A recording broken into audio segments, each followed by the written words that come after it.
trouve de la place pour les collègues. Et notre directeur général, on a plaisir à accueillir à nouveau au conseil municipal. Ça y est, on a retrouvé ses aises. Donc du coup, nous allons déclarer le conseil municipal ouvert. Béatrice est arrivée et en plus on lui demande d'être secrétaire puisque Jacqueline est souffrante ce soir. Donc nous sommes maintenant 22, si je ne m'abuse, et donc 27 votants qui manquent que Grégory.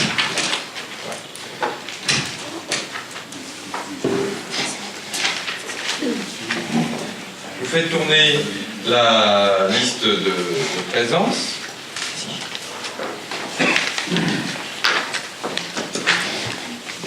Et en ouvrant, donc on déclare ouvert le conseil municipal du 7 mars, nous débutons par l'approbation du compte-rendu du 31 janvier dernier. Y a-t-il des observations, des remarques? Le compte-rendu du 31 janvier est adopté. Au premier point qui nous est présenté par M. Château, une demande de subvention au titre de la DSIL, la dotation de soutien à l'investissement local.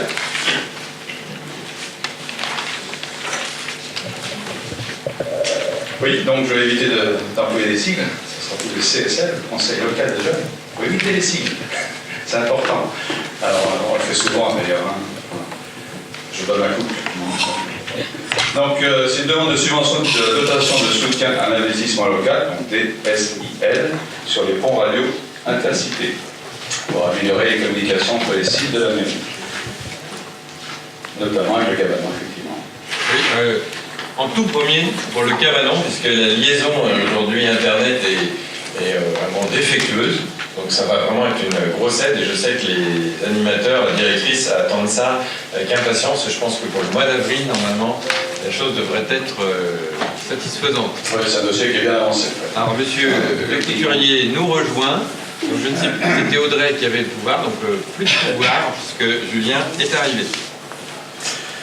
Donc la ville de Boye possède un certain nombre de sites répartis sur son territoire. Actuellement, ces sites sont le plus souvent interconnectés pour les besoins informatiques et téléphoniques par des accès DSL loués auprès d'un opérateur. Ce type d'infrastructure offre des performances limitées, c'est le cas, voire occasionne des dysfonctionnements réguliers, notamment au cabanon.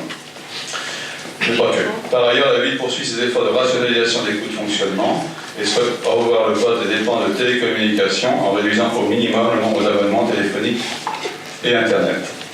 Donc c'est vrai que c'est aussi un des actes de recherche d'optimiser tous nos services. À moindre coût, bien sûr. La mise en place d'une architecture d'interconnexion haut débit intersites par pont radio permettrait à la fois d'améliorer la connexion des sites municipaux pour une meilleure qualité d'accueil d'usagers, le travail des agents municipaux et de réduire les coûts de fonctionnement. Donc, les sites concernés sont l'hôtel de ville et ses annexes, les écoles Marie-Bastier et Victor Hugo, la maison des jeunes, le bâtiment d'école de musique et du centre de loisirs, l'ensemble sportif pédestre, l'ensemble sportif René Gauthier, la médiathèque, les futurs locaux d'une direction technique de la ville de Boye, anciennement donc la trésorerie de Boye, et le multi-accueil Larry Mambel. Cette opération pourrait être éligible à une subvention au titre de la dotation de soutien à l'investissement local et au titre du développement du numérique et de la téléphonie mobile. Le coût de l'opération est estimé à 59 000 €.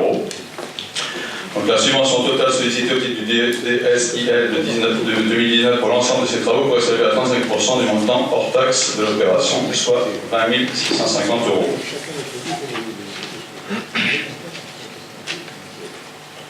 Donc pour moi, la ville de Boye en 2018 avait eu une subvention de 11 900 € au titre de la dotation d'équipement des territoires, DETR, pour cette thématique, subvention représentant 25% du montant initial estimé du projet. Donc qui a évolué, bien sûr, puisque le total c'est de 59 000 €. Donc voilà, on va passer au vote. Y a-t-il des explications, des interventions? Je mets au voie, parce que nous pouvons en fait faire cette demande, puisque les travaux n'ont pas encore commencé, donc on est encore dans le bon timing pour demander une subvention supplémentaire. Elle n'est pas automatique cette subvention, mais si on n'en fait pas la demande, dans tous les cas, on est sûr de rien avoir. Donc s'il n'y a pas d'intervention, je mets aux voix. Qui s'abstient? Qui vote contre? Adopté à l'unanimité.